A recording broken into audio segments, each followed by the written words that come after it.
Lektion 1: Streitbeilegung. Hey Anna, ich wollte mit dir über etwas Wichtiges sprechen. Natürlich, John. Was beschäftigt dich? Nun, ich denke, wir sollten uns formell darauf einigen, wie alle Streitigkeiten, die zwischen uns entstehen, beigelegt werden können. Absolut. Das ist eine wirklich gute Idee. Was hattest du im Sinn? Ich denke, es wäre am besten, wenn wir im Voraus erklären würden, dass alle Streitigkeiten durch Mediation beigelegt werden. Das klingt sehr vernünftig. Mediation ist eine faire und konstruktive Art, Konflikte zu lösen. Exakt. Auf diese Weise können wir Probleme in aller Ruhe angehen und für beide Seiten akzeptable Lösungen finden. Ich stimme vollkommen zu. Die Gestaltung eines Streitbeilegungsverfahrens ist für unsere Partnerschaft sinnvoll. Wunderbar. Ich freue mich, dass wir diesbezüglich auf derselben Wellenlänge sind. Es wird uns wirklich helfen, voranzukommen. Lektion 2: Frühe europäische Siedlungen. Hey Anna, weißt du viel über die frühen europäischen Siedlungen in Nordamerika? Ich habe ein grundlegendes Verständnis dieser Geschichte. Die ersten Siedlungen begannen um 1600, oder? Das ist richtig. Es dauerte lange, bis die Europäer wirklich anfingen, das Landesinnere zu besiedeln. Richtig, die ersten Siedlungen befanden sich hauptsächlich entlang der Küsten, nicht wahr? Exakt. Das Innere des Kontinents wurde erst viel später erforscht und besiedelt. Ich verstehe. Was waren einige der wichtigsten frühen Siedlungen, die die Europäer geschlossen haben? Nun, Jamestown in Virginia war eine der frühesten dauerhaften englischen Siedlungen, die 1607 gegründet wurde. Und ich glaube, die Pilger haben 1620 auch die Plymouth-Kolonie in Massachusetts gegründet. Ja, das ist eine weitere ikonische frühe Siedlung. Die Puritaner gründeten auch die Massachusetts Bay Colony. Lektion 3: Ein Druckproblem. Hey Anna, ich muss ein paar wichtige Dokumente ausdrucken. Wissen Sie, wo sich die nächste Druckerei befindet? Oh, lass mich nachdenken. Ich glaube, es gibt eine Druckerei nur ein paar Blocks die Straße runter.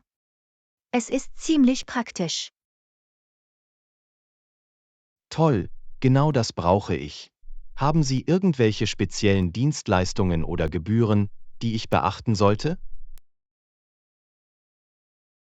Soweit ich weiß, bieten sie Standarddruck sowie Optionen wie Farbdruck und Bindung an. Die Preise sind angemessen, aber es ist am besten, zuerst bei ihnen nachzufragen. Okay, gut zu wissen. Okay, ich gehe sofort rüber. Ich möchte nicht riskieren, mit diesen Dokumenten zu spät zu kommen. Kluger Schachzug. Lassen Sie mich wissen, wenn Sie Hilfe benötigen oder Probleme haben, den Ort zu finden. Werde ich machen. Danke, Anna. Ich weiß es zu schätzen, dass du auf mich aufpasst. Natürlich sind Freunde dafür da. Viel Glück beim Drucken. Danke, ich werde dich auf jeden Fall wissen lassen, wie es läuft. Lektion 4: Eine gemütliche Küchenzeile. Hallo Anna, hast du die Wohnungsliste mit der ausgestatteten Küchenzeile gesehen? Das klingt ziemlich praktisch. Ja, habe ich. Genau das brauchen wir für unser neues Zuhause. Eine Küchenzeile wäre so hilfreich. Absolut. Wenn Sie alles Nötige zur Hand haben, wird das Kochen und die Zubereitung von Mahlzeiten zum Kinderspiel. Definitiv. Außerdem spart es uns viel Platz im Vergleich zu einer großen Küche. Absolut. Und die Tatsache, dass es ausgestattet ist, bedeutet, dass wir uns keine Gedanken über den Kauf aller grundlegenden Geräte und Kochgeschirr machen müssen. Genau. Das wird eine enorme Zeit- und Geldersparnis für uns sein. Definitiv. Ich freue mich wirklich über diese Küchenzeile. Dadurch wird sich unser neues Zuhause so gemütlich und praktisch anfühlen. Ich auch. Ich kann mir schon vorstellen, dass wir dort ein paar leckere Mahlzeiten zubereiten. Das gleiche hier. Diese Wohnung scheint perfekt für uns zu sein. Lektion 5: Die Küste erkunden. Hey Anna, ich habe von dieser schönen Küstenstadt namens Siside gehört. Warst du schon einmal dort? Nein, habe ich nicht, aber ich habe gehört, dass es unglaublich ist. Was hast du davon gehört? Nun, anscheinend ist es bekannt für seine atemberaubenden Strände, bezaubernden Geschäfte und fantastischen Fischrestaurants. Wow, das klingt nach meiner Art von Ort. Ich würde es gerne besuchen und die Küstenatmosphäre genießen. Das gleiche hier. Ich denke, wir sollten bald einen kleinen Wochenendausflug dorthin planen. Das ist eine tolle Idee. Es wäre die perfekte Entspannungsreise. Definitiv. Und ich wette, die Aussicht auf das Meer wird atemberaubend sein. Absolut. Ich kann mir schon vorstellen, wie wir die Promenade entlang schlendern und den Sonnenuntergang beobachten. Das gleiche hier. Ich freue mich sehr darauf, Siside mit dir zu erkunden. Lektion 6: Das Unternehmen erforschen. Hey Anna, ich habe demnächst ein Interview in der Firma, die du erwähnt hast. Hast du irgendwelche Nachforschungen über sie angestellt? Ja, habe ich. Ich habe mir ihre Mission, Werte und aktuelle Neuigkeiten über das Unternehmen angesehen. Toll, das ist wirklich hilfreich. Was können Sie mir über Ihre Unternehmenskultur und die Art von Mitarbeitern sagen, die Sie in der Regel einstellen? Nun, nach dem, was ich gelesen habe, scheinen sie Innovation, Zusammenarbeit und eine gute Work-Life-Balance wirklich zu schätzen. Das ist gut zu wissen. Ich möchte sicherstellen, dass meine Werte und mein Arbeitsstil mit Ihren übereinstimmen. Absolut. Und sie scheinen viele kreative Denker einzustellen, die ihre Arbeit mit Leidenschaft betreiben. Hervorragend. Das klingt genau nach meinem Geschmack. Ich werde sicherstellen, dass ich meine relevanten Fähigkeiten und Erfahrungen hervorhebe. Ich bin sicher, du wirst es großartig machen. Sei einfach du selbst und lass deine Begeisterung durchscheinen. Danke. Ich weiß es wirklich zu schätzen, dass Sie sich die Zeit genommen haben, das Unternehmen vorher zu recherchieren. Lektion 7: Die richtige Passform finden. Hey Anna, ich wollte deine Meinung zu dieser Stellenausschreibung hören, die ich in Betracht ziehe. Klar, was beschäftigt dich? Gibt es etwas Spezielles, über das du dich wunderst? Nun, die Rolle scheint gut zu meinen Fähigkeiten und meiner Erfahrung zu passen, aber ich bin mir nicht sicher, ob die Unternehmenskultur die richtige ist. Ich verstehe. Was sind Ihre Hauptanliegen in Bezug auf die Unternehmenskultur? Ich bin mir nur nicht sicher, ob Ihre Werte und Ihr Arbeitsstil mit dem übereinstimmen, wonach ich suche. Es ist mir wichtig, dass ich eine gute Passform finde. Das ist verständlich. Es ist immer wichtig, sicherzustellen, dass das Unternehmen und die Rolle richtig zusammenpassen. Exakt. Ich möchte nicht in eine Situation geraten, in der ich ständig das Gefühl habe, einen quadratischen Stift in ein rundes Loch zu stecken. Absolut. Hatten Sie während des Vorstellungsgesprächs die Gelegenheit, ein Gefühl für die Unternehmenskultur zu bekommen? Ich habe es versucht, aber es war ein bisschen schwierig, ein klares Bild zu bekommen. Vielleicht sollte ich versuchen, mit einigen aktuellen Mitarbeitern zu sprechen. Lektion 8: Verhandlungsangelegenheiten. Hey Anna, ich wollte die Angelegenheit besprechen, über die wir vorhin verhandelt haben. Was sind Ihre Gedanken zu den Haftungsfragen? Guten Morgen, John.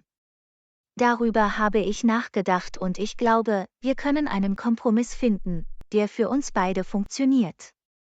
Was sind Ihre Hauptanliegen in Bezug auf die Haftung? Nun, ich mache mir Sorgen über die damit verbundenen potenziellen Risiken. Ich möchte sicherstellen, dass wir uns darüber im Klaren sind, wer wofür verantwortlich ist. Ich verstehe deine Bedenken.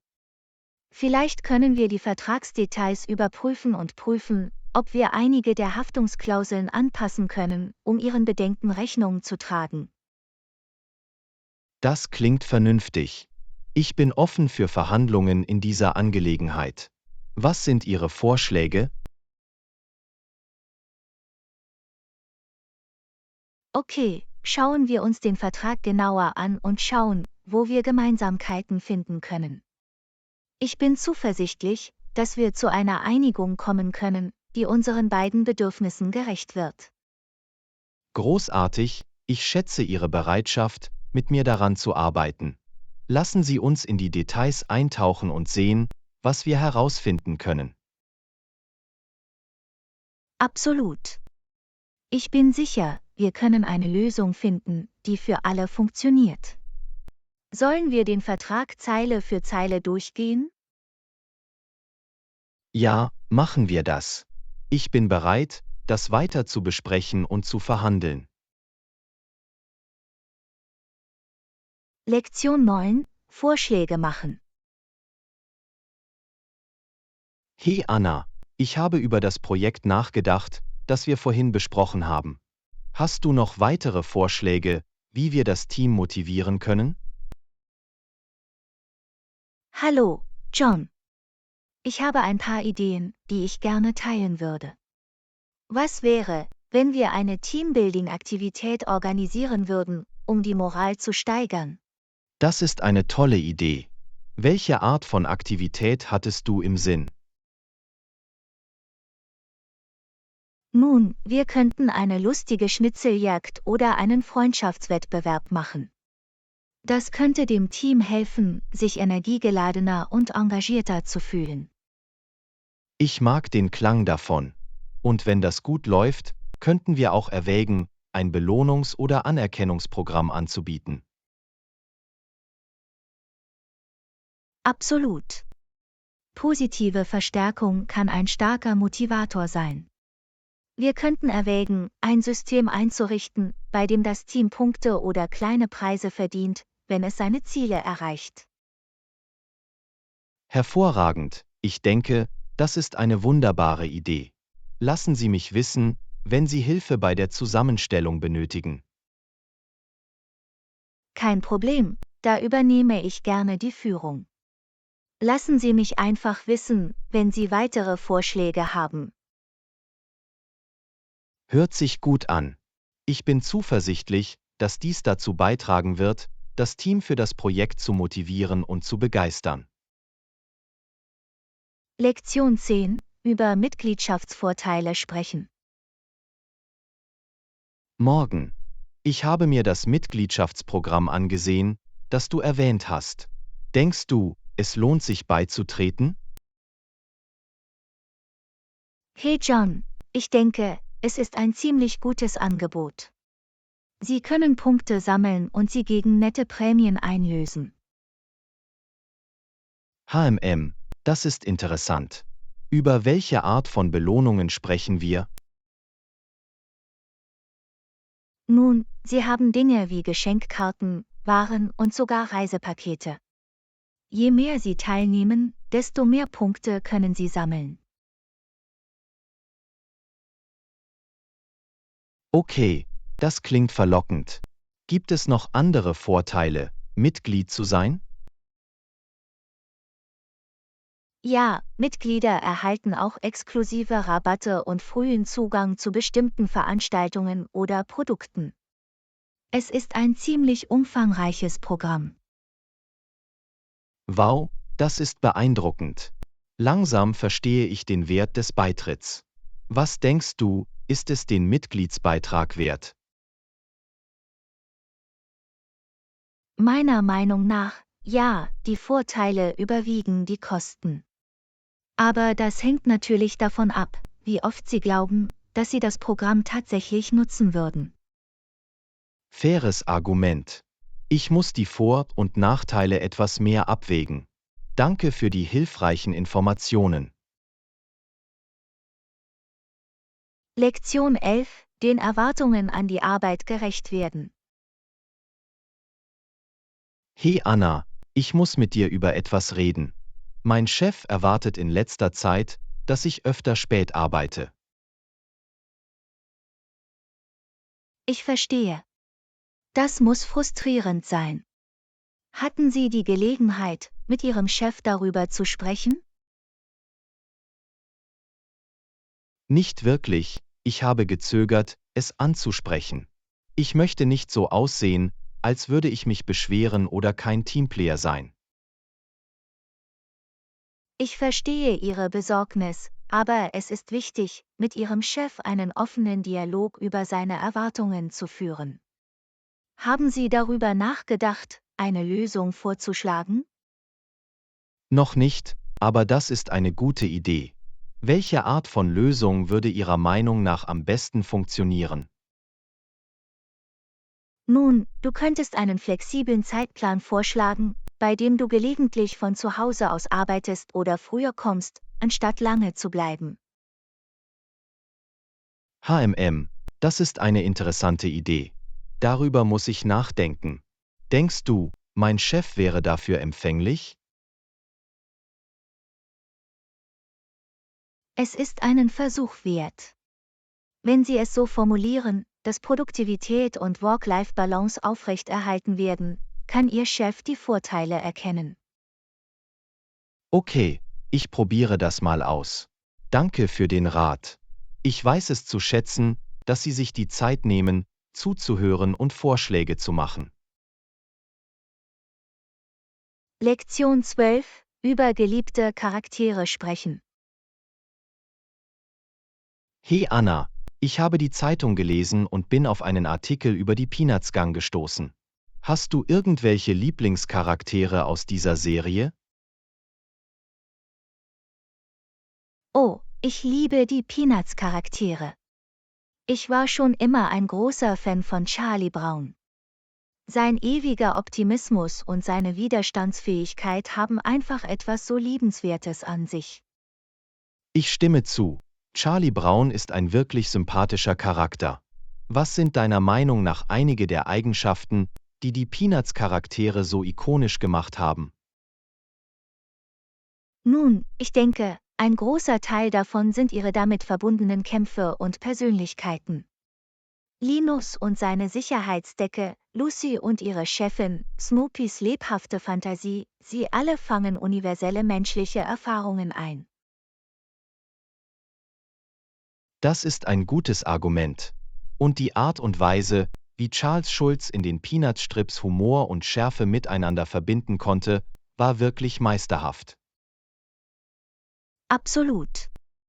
Er hatte ein bemerkenswertes Talent dafür, die Komödie und das Pathos im Alltag zu finden. Die Charaktere fühlen sich so echt und zeitlos an. Ich könnte nicht mehr zustimmen. Hast du eine bestimmte Geschichte oder einen bestimmten Moment der Peanuts, der dir am besten gefällt? Das ist eine schwierige Entscheidung, aber ich habe die Sequenz immer geliebt, in der Charlie Brown versucht, gegen den Fußball zu treten, nur um Lucy ihn in letzter Sekunde wegziehen zu lassen. Das ist so ein perfekt ausgeführtes, bisschen komödiantisches Timing. Oh ja, das ist ein Klassiker. Es verkörpert wirklich Charlie Browns ewigen Kampf und Lukis schelmische Natur. Lektion 13: Ein bequemes Gespräch. Hey Anna, ich versuche mein Gästezimmer komfortabler zu gestalten. Denkst du, ich sollte ein paar zusätzliche Kissen holen? Definitiv, John. Viele Kissen sind der Schlüssel für ein gemütliches Gästeerlebnis. Wie viele glaubst du, wirst du brauchen? Ich bin mir nicht sicher, vielleicht wären 3 oder 4 gut. Was denkst du? 3 oder 4 sollten ausreichen.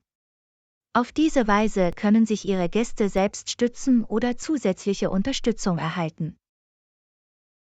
Super, dann hole ich mir ein paar zusätzliche Kissen. Denkst du, ich sollte dem Gästezimmer noch etwas hinzufügen? Vielleicht 1 oder 2 weiche Decken. So können sich die Gäste zusammenrollen und entspannen. Tolle Idee. Ich werde dafür sorgen, dass ich mir auch eine schöne kuschelige Decke besorge. Danke für die Tipps. Ich möchte, dass sich meine Gäste wie zu Hause fühlen. Kein Problem, John. Ich bin mir sicher, dass Ihre Gäste mit diesen zusätzlichen Kissen und einer weichen Decke wie Babys schlafen werden. Wunderbar, ich weiß es zu schätzen, dass du dir die Zeit nimmst, mir zu helfen. Ich werde dich wissen lassen, wie es ausgeht. Lektion 14: Walmarts Einfluss. Hey Anna, hast du von der Firma gehört, die von Walmart gekauft wurde? Sie meinen, wie sich Walmarts Dominanz letztendlich auf die Unternehmen auswirkt, mit denen Sie zusammenarbeiten? Exakt. Es ist verrückt, wie Walmarts Größe und Macht ein Unternehmen im Grunde zu einem seiner eigenen Mitarbeiter machen können. Ich weiß, es ist wild. Jedes Unternehmen, das sich zu sehr auf Walmart verlässt, neigt dazu, in seinen Geschäftsabläufen unterzugehen. Richtig? Es ist, als ob Walmart zu diesem allmächtigen Unternehmen wird, das einen Großteil des Marktes kontrolliert. Definitiv. Es ist ein zweischneidiges Schwert. Walmart bietet enorme Chancen, aber auch viel Kontrolle über diese Unternehmen. Absolut. Ich frage mich, wie viel Einfluss Walmart wirklich auf die gesamte Einzelhandelslandschaft hat. Es ist ein bisschen besorgniserregend, um ehrlich zu sein. Ein Unternehmen sollte nicht in der Lage sein, eine Branche so stark zu dominieren. Ich stimme zu. Es wird interessant sein zu sehen, wie sich das alles auf lange Sicht entwickelt. Die Reichweite von Walmart wächst einfach weiter. Lektion 15: Das Erbe Irlands bewahren. Hey Anna, wusstest du, dass Irlands Abgeschiedenheit tatsächlich dazu beigetragen hat, einen Großteil seines kulturellen Erbes zu bewahren? Das ist wirklich faszinierend, John. Mir war nicht bewusst, dass Irlands Isolation eine so große Rolle spielt. Ja, offenbar bedeutete die Tatsache, dass es schwieriger war, Irland zu erreichen und zu erobern, dass viele der christlichen und klassischen Traditionen dort überlebt haben. Wow, das macht sehr viel Sinn. Irlands geografische Trennung muss es vor einigen kulturellen Umwälzungen geschützt haben, die sich anderswo ereignen. Exakt. Während der Rest Europas große Veränderungen durchlief, war Irland in der Lage, einen Großteil seines alten Wissens und seiner Praktiken beizubehalten. Das ist wirklich bemerkenswert. Es zeigt nur, wie sehr sich die Lage eines Landes auf seine Geschichte und Entwicklung auswirken kann. Absolut. Irlands Abgeschiedenheit war letztlich Glück im Unglück, wenn es darum ging, sein reiches kulturelles Erbe zu bewahren. Ich verstehe, warum das ein so interessanter Teil der Geschichte Irlands wäre. Es ist erstaunlich, wie die Geografie das Schicksal einer Nation auf diese Weise beeinflussen kann. Ganz gewiss. Es zeigt wirklich, wie eng Geografie, Geschichte und Kultur miteinander verbunden sein können. Irlands Isolation war der Schlüssel zur Bewahrung seiner Traditionen.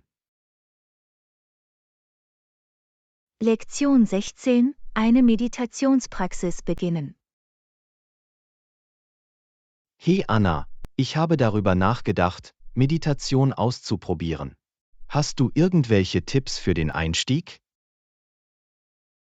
Das ist großartig, John. Meditation kann wirklich nützlich sein. Ich würde empfehlen, mit nur 5 Minuten pro Tag zu beginnen. 5 Minuten. Das scheint nicht allzu entmutigend zu sein. Glaubst du, das reicht aus, um erste Auswirkungen zu sehen? Definitiv. Schon 5 Minuten am Tag können helfen, deinen Geist zu trainieren, konzentrierter und ruhiger zu sein. Sie können die Zeit schrittweise verlängern, wenn Sie sich wohler fühlen. Okay, das macht Sinn. Ich möchte sicher gehen, dass ich zuerst nicht zu viel abbeiße, als ich kauen kann. Exakt. Es ist besser, klein anzufangen und konsequent zu sein, als gleich eine einstündige Sitzung zu versuchen und frustriert zu werden. Guter Punkt. Und sollte ich versuchen, jeden Tag zur gleichen Zeit zu meditieren, oder ist es okay, flexibler zu sein? Jeder Ansatz kann funktionieren. Manche Menschen finden es hilfreich, es zu einer Routine zu machen, wie zum Beispiel morgens als erstes zu meditieren. Du kannst damit aber auch spontaner sein. In Ordnung, ich muss experimentieren und sehen, was für meinen Zeitplan am besten funktioniert. Danke für den Rat. Ich freue mich darauf, Meditation auszuprobieren. Lektion 17: Präsentationen von Vorschlägen. Ich möchte nicht weiter schwafeln und die Aufmerksamkeit des Publikums verlieren. Das Setzen von Zeitlimits ist eine kluge Idee. Exakt. Auf diese Weise können Sie sicherstellen, dass Sie alle wichtigen Punkte abdecken, ohne sie zu überschreiten. Es hilft auch, die Diskussion konzentriert zu halten. Ich hab's. Und sollte ich zuerst meine Vorschläge vorlegen oder sollte ich den Kunden zuerst gehen lassen? Das ist eine gute Frage. Ich schlage vor, den Kunden zuerst seine Ideen präsentieren zu lassen. Auf diese Weise können Sie Ihre Vorschläge an Ihre spezifischen Bedürfnisse anpassen. Macht Sinn.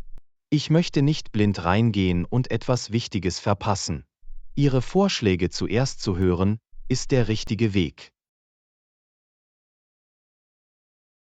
Definitiv. Es ermöglicht Ihnen, schneller zu reagieren und zu zeigen, wie Ihre Lösungen Ihren Anforderungen entsprechen. Hervorragend, ich werde dafür sorgen, dass Sie zuerst gehen. Irgendwelche anderen Tipps, um die Präsentation wirklich zum Glänzen zu bringen? Seien Sie einfach selbstbewusst, stellen Sie Augenkontakt her und setzen Sie Bilder effektiv ein. Und lassen Sie am Ende natürlich Zeit für Fragen und Diskussionen. Wunderbar. Vielen Dank, Anna. Ich fühle mich jetzt viel besser auf dieses große Kundengespräch vorbereitet. Lektion 18, die Regierungsdebatte. Hey Anna, glaubst du, die Regierung ist das Problem oder die Lösung, wenn es um die Probleme geht, mit denen wir als Gesellschaft konfrontiert sind? Das ist eine interessante Frage, John. Ich denke, es ist ein komplexes Thema ohne eine einfache Antwort. Die Regierung kann sowohl eine positive als auch eine negative Rolle spielen. Du hast recht, es ist nicht schwarz-weiß. Die Regierung kann manchmal ineffizient und übermäßig sein, aber sie bietet auch wichtige Dienstleistungen und Vorschriften, die uns schützen. Exakt. Ich glaube, wir, die Menschen, sollten uns stärker engagieren und die Regierung zur Rechenschaft ziehen, anstatt sie einfach für alles verantwortlich zu machen. Guter Punkt. Wir müssen als Bürger Verantwortung übernehmen und zusammenarbeiten, um Lösungen zu finden, anstatt uns nur zu beschweren. Ich stimme zu. Letzten Endes sind wir alle an einem Strang gezogen und müssen einen ausgewogenen Ansatz für die Rolle der Regierung finden. Du hast absolut recht.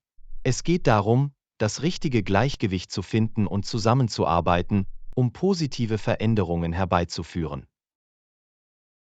Definitiv. Dies ist ein wichtiges Thema, das eine eingehende Diskussion aus mehreren Perspektiven verdient. Ich freue mich, dass wir dieses aufschlussreiche Gespräch darüber führen konnten.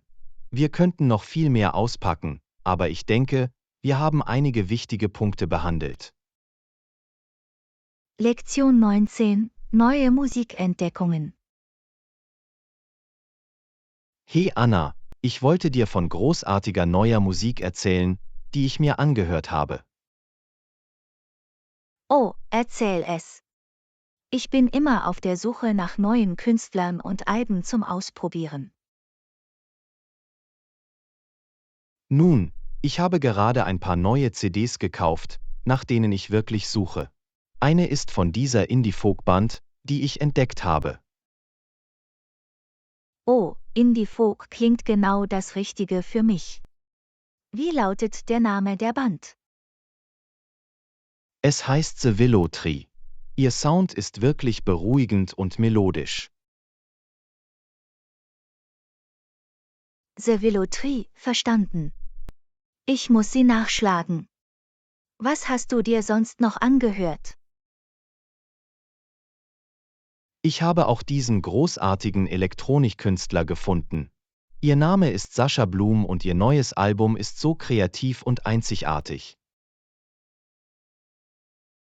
Sascha Blum, elektronisch, das liegt definitiv außerhalb meines normalen Musikgeschmacks. Was magst du an ihrem Sound? Die Produktion ist einfach unglaublich, mit all diesen coolen SYNTH-Texturen und glitzernden Beats. Es ist wirklich fesselnd. Lektion 20. Unschuldig bis zum Beweis der Schuld. Hey Anna, hast du von der neuen Polizeipolitik gehört, die sie umzusetzen versuchen? Nein, was ist mit der Polizei los? Darüber habe ich in letzter Zeit nicht viele Neuigkeiten gesehen. Offenbar wollen sie in der Lage sein, jeden zu durchsuchen, den sie eines Verbrechens verdächtigen, ohne einen wahrscheinlichen Grund nachweisen zu müssen. Das ist besorgniserregend. Ist das Prinzip der Unschuld bis zum Beweis der Schuld nicht ein grundlegender Bestandteil unseres Justizsystems? Genau. Diese Politik widerspricht diesem Kernprinzip. Sie sagen im Grunde, dass sie jeden, den sie wollen, festnehmen und durchsuchen können, auch ohne Beweise. Das ist ein gefährlicher Präzedenzfall. Es öffnet Tür und Tor für Machtmissbrauch und verletzt unsere bürgerlichen Freiheiten. Ich stimme vollkommen zu. Die Polizei sollte einen begründeten Verdacht nachweisen müssen, bevor sie jemanden durchsuchen kann. Absolut. Diese Politik würde, wenn sie umgesetzt würde, eine große Überschreitung darstellen und die Rechte der Bürger untergraben. Ich hoffe, es gibt genug öffentliche Empörung, um zu verhindern, dass es durchkommt. Wir können nicht zulassen, dass die Polizei so tut, als wäre jeder ein Krimineller. Lektion 21: Das globale Kräfteverhältnis. Hallo Anna, hast du in letzter Zeit die Nachrichten über die geopolitischen Spannungen verfolgt? Ja, es war ein bisschen besorgniserregend zu sehen, wie sich das Kräfteverhältnis weltweit zu verschieben scheint. Definitiv. Es ist ein bisschen beängstigend, darüber nachzudenken, wie fragil die globale Stabilität sein kann, insbesondere angesichts der Bedrohung durch Atomwaffen. Ich weiß, es ist ein schrecklicher Gedanke. Selbst kleinere Länder können jetzt in der Lage sein, die Welt zu verwüsten. Das stimmt. Früher hatten nur die großen Supermächte diese Art von Zerstörungskraft.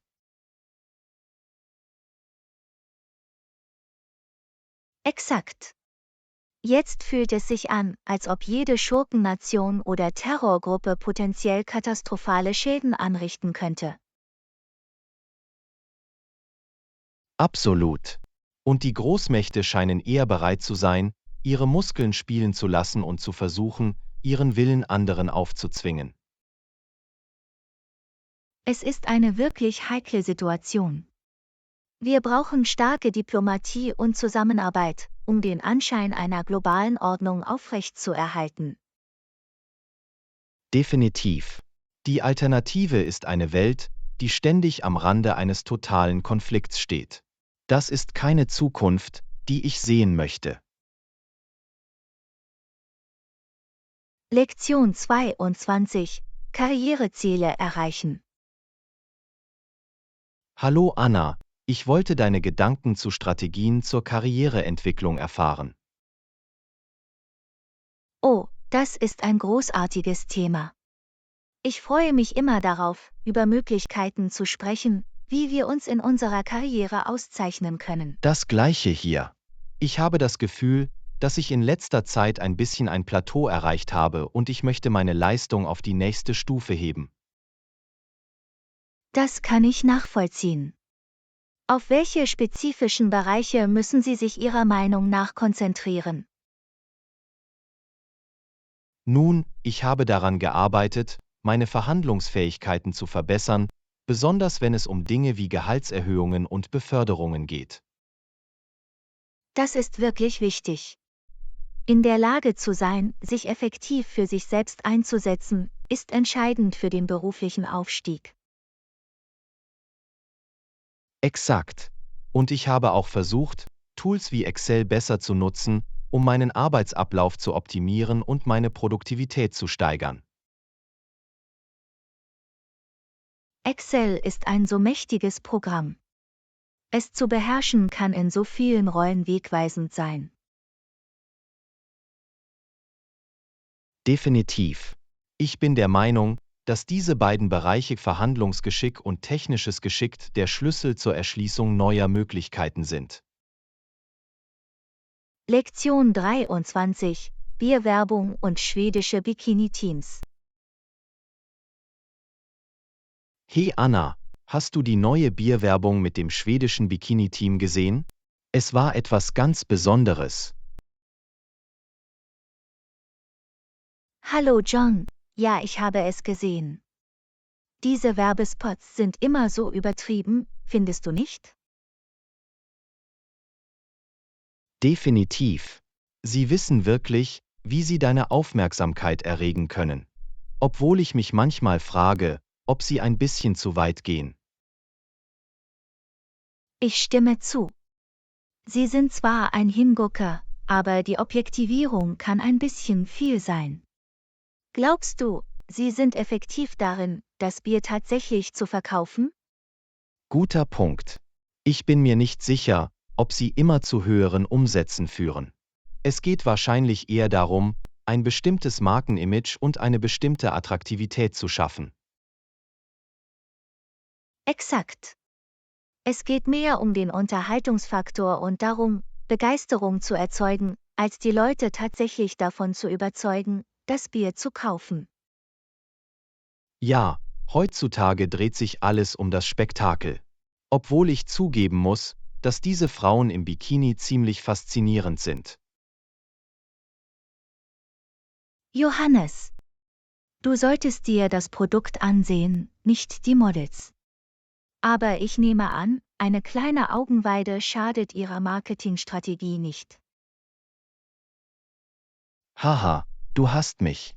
Aber du musst zugeben, das ist eine effektive Taktik, auch wenn sie etwas oberflächlich ist. Lektion 24. Tore schießen im Eishockey. Hey Anna, hast du gestern Abend das große Hockeyspiel gesehen?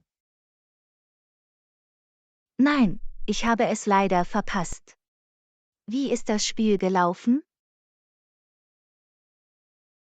Es war ein Nagelbeißer.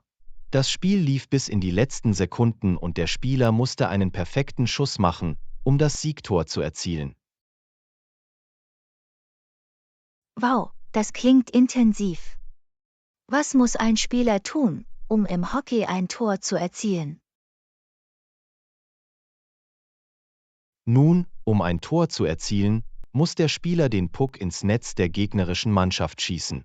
Es erfordert viel Geschick und Präzision, um den Puck am Torwart vorbeizubringen. Ich verstehe. Es geht also nicht nur darum, den Puck aufs Eis zu bekommen, sondern auch darum, dass der letzte Schuss zählt. Exakt. Die Eisoberfläche ist rutschig, also muss der Spieler in der Lage sein, die Kontrolle über den Puck zu behalten und dann den perfekten Schuss abzugeben.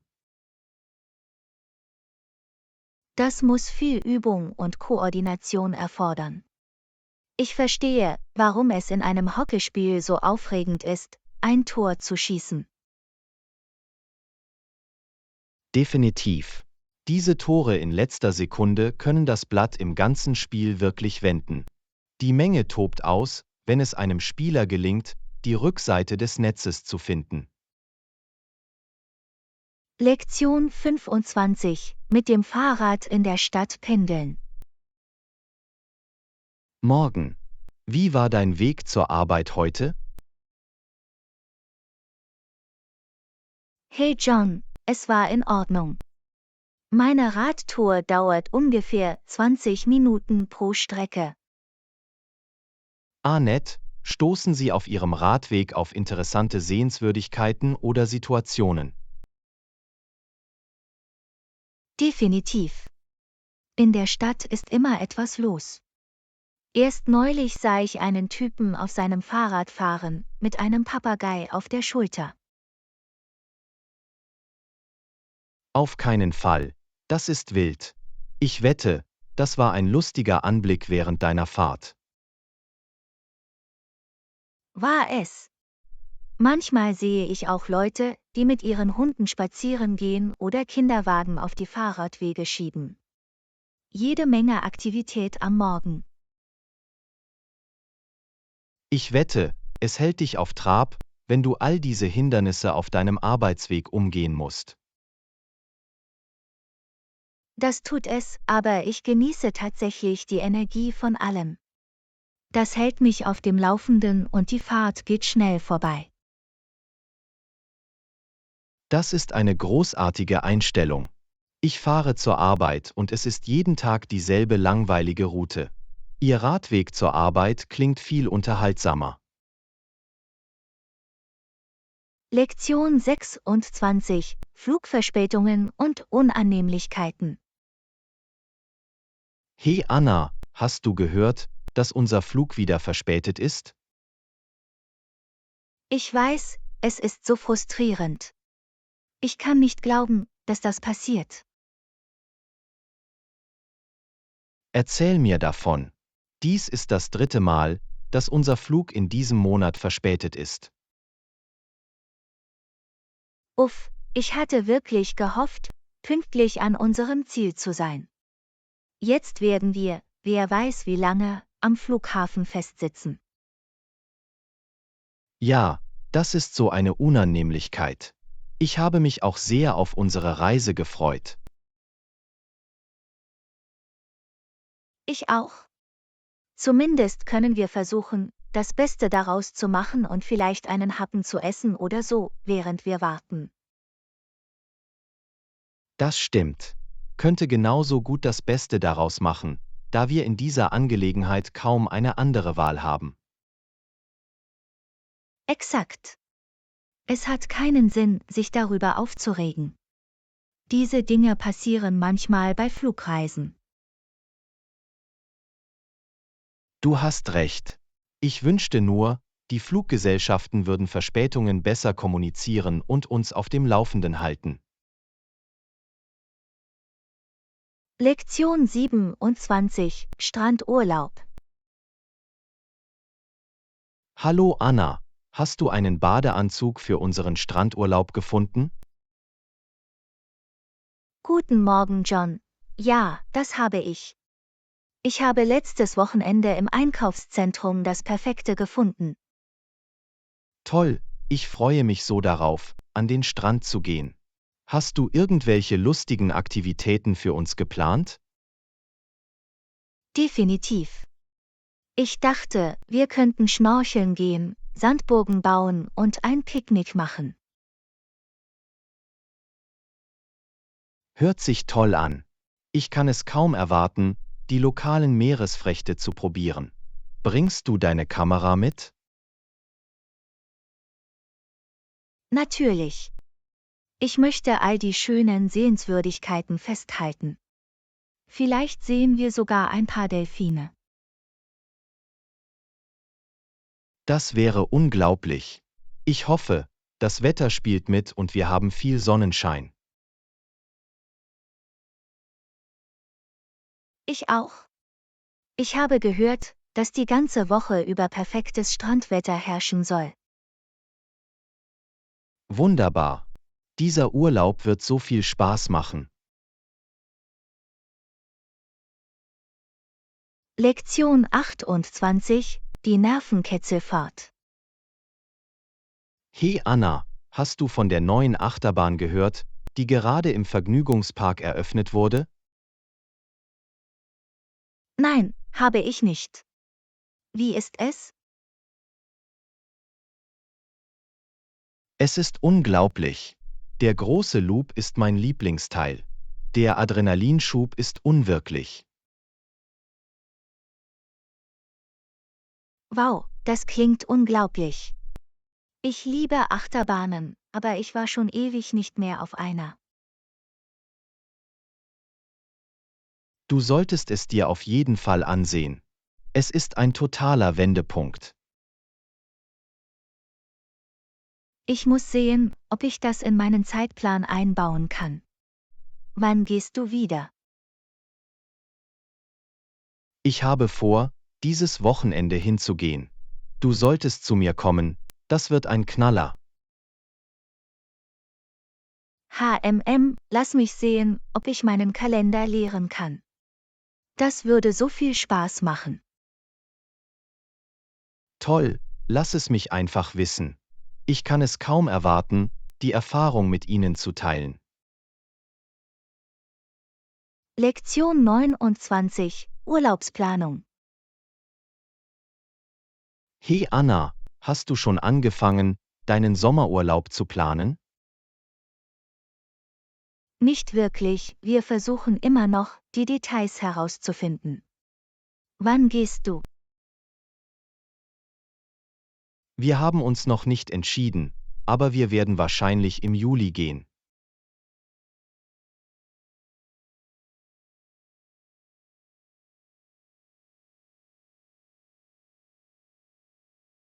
Wir denken über einen Roadtrip nach, vielleicht entlang der Küste.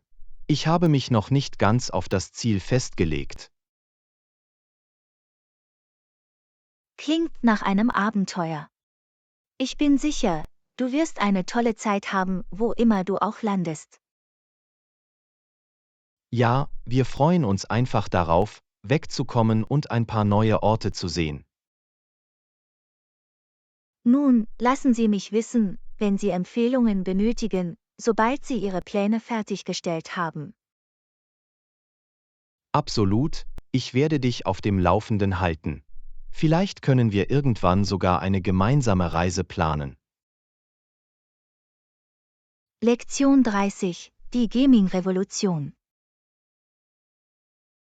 Hey Anna, hast du die neuesten Nachrichten über die Spielebranche gesehen?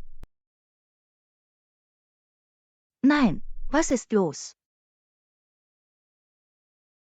Die neue Virtual Reality Technologie hat das Spielerlebnis wirklich revolutioniert. Wow, ich kann mir nur vorstellen, wie eindringlich das sein muss. Es bringt die Dinge wirklich auf ein ganz neues Level. Auf jeden Fall hast du das Gefühl, tatsächlich im Spiel zu sein. Es ist ein Wendepunkt. Ich wette, es muss unglaublich sein. Ich habe es noch nicht ausprobiert, aber ich bin wirklich neugierig darauf, es zu erleben. Du solltest es auf jeden Fall ausprobieren. Es wird die Art und Weise, wie wir über Spiele denken, bestimmt verändern. Ich muss es mir ansehen. Das klingt nach einer Menge Spaß und nach einer wirklich aufregenden neuen Technologie. Absolut, es ist die Zukunft des Gamings. Ich kann es kaum erwarten zu sehen, was sie sich als nächstes einfallen lassen. Lektion 31, das Ende der 13. Klasse. Hey Anna, hast du von den Veränderungen im Bildungssystem gehört? Nein, was passiert? Bis 2023 wird das Programm der 13. Klasse vollständig eingestellt. Wow, das ist eine bedeutende Veränderung. Ich frage mich, wie sich das auf die Schüler auswirken wird.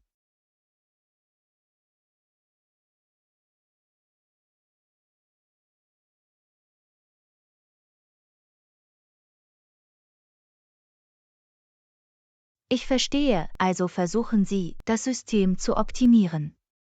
Das könnte von Vorteil sein, aber ich kann mir vorstellen, dass es einige Anpassungen erfordern wird.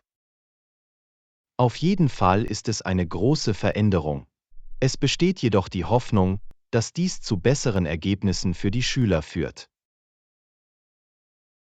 Das macht Sinn. Es wird interessant sein zu sehen, wie es sich in den kommenden Jahren entwickelt. Absolut, das ist eine bedeutende Entwicklung in der Bildungslandschaft. Lektion 32, der Nervenkitzel einer Herausforderung. Hey Anna, warst du schon im neuen Abenteuerpark?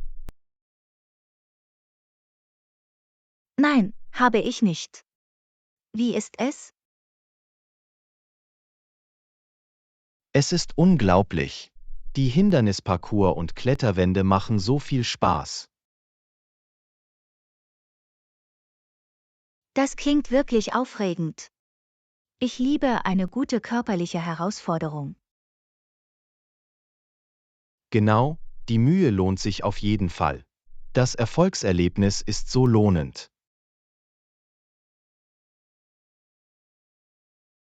Das kann ich mir vorstellen. Es muss eine großartige Möglichkeit sein, sich selbst herauszufordern und Abenteuer zu erleben. Absolut, es ist herausfordernd, aber wirklich erfüllend. Du solltest mich irgendwann dort begleiten. Weißt du, das ist eine tolle Idee. Ich würde gerne etwas Neues ausprobieren und den Adrenalinspiegel in die Höhe treiben. Toll, wir müssen eine Reise planen. Ich garantiere dir, dass du eine tolle Zeit haben wirst. Lektion 33, Wechselkurse. Hallo Anna, weißt du, wie der aktuelle Wechselkurs für USD zu Euro ist? Nein, tue ich nicht. Lass mich schnell online nachschauen. Es sieht so aus, als ob ein US-Dollar heute etwa 0,91 € entspricht. Wow, der Dollar ist gerade ziemlich stark gegenüber dem Euro. Das ist gut für uns, wenn wir nach Europa reisen. Ja, das macht alles erschwinglicher. Der Wechselkurs kann jedoch stark schwanken. Stimmt, wir müssen es im Auge behalten, wenn wir bald eine Reise planen. Der Geldwechsel kann sich wirklich auf Ihr Budget auswirken. Definitiv. Es ist immer ratsam, die Preise zu überprüfen, bevor Sie etwas buchen. Sie möchten keine unerwarteten Kosten haben. Exakt. Ich bin froh, dass wir das geprüft haben. Es sind gute Informationen, auch wenn wir gerade nicht reisen. Absolut. Es ist so wichtig, die Wechselkurse zu verstehen, egal ob Sie reisen oder nicht. Es wirkt sich auf so viele finanzielle Entscheidungen aus. Du hast recht. Ich weiß es zu schätzen, dass du das für mich nachgeschaut hast. Es ist hilfreich, über die Weltwirtschaft auf dem Laufenden zu bleiben. Lektion 34: Persönlicher Stil. Hey Anna, mir ist aufgefallen, dass du in letzter Zeit wirklich stylische Outfits trägst. Dein persönlicher Stil ist so inspirierend. Oh, danke John. Ich habe versucht, mehr mit Mode zu experimentieren und Stücke zu finden, die meine Persönlichkeit widerspiegeln. Es zeigt sich wirklich. Die Art und Weise, wie sie verschiedene Texturen und Farben zusammenstellen, ist so auffällig. Ich freue mich, dass du das denkst. Ich finde Mode eine großartige Form der Selbstdarstellung. Es kann dir eine neue Perspektive geben. Definitiv. Deine Outfits geben mir immer wieder neue Ideen, wie ich an meine eigene Garderobe herangehen kann. Das ist so nett von dir, das zu sagen.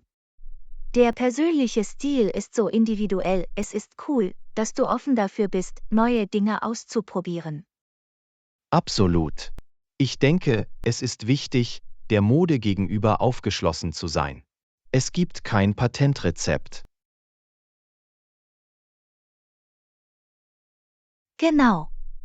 Es geht darum herauszufinden, was ihnen das Gefühl gibt, sich sicher und wohl zu fühlen. Das ist der beste Weg, um ihren eigenen einzigartigen Stil zu entwickeln. Nun, du bringst es definitiv in dieser Abteilung um. Rockt weiter mit diesen tollen Looks. Lektion 35: Lebensmitteleinkauf. Hey Anna, ich muss zum Supermarkt rennen. Brauchst du irgendwas, solange ich da bin? Oh, das wäre toll. Ich wollte gerade selbst losfahren. Ich muss etwas Gemüse holen, vielleicht ein paar Karotten, Tomaten und Brokkoli. Perfekt, ich kann die für dich holen. Steht noch etwas auf deiner Liste? Ich könnte auch ein paar andere Dinge gebrauchen. Ein paar Eier, Brot und vielleicht etwas Obst wie Äpfel oder Bananen. Ich werde dafür sorgen, dass ich das alles abhole. Gibt es eine bestimmte Marke oder einen bestimmten Typ, den Sie für einen dieser Artikel bevorzugen? Für das Brot mag ich die Vollkornsorte. Und ich versuche, Bioprodukte zu bekommen, wenn ich kann, aber regulär ist auch in Ordnung. Okay, klingt gut. Ich werde nach den gesünderen Optionen Ausschau halten. Sollte ich mir sonst noch etwas für dich schnappen? Ich denke, das deckt das Wesentliche ab. Vielen Dank, John. Teilen Sie mir den Gesamtbetrag mit und ich kann es Ihnen zurückzahlen. Nicht nötig, ich freue mich, die für dich zu besorgen. Betrachte es als einen Gefallen unter Freunden.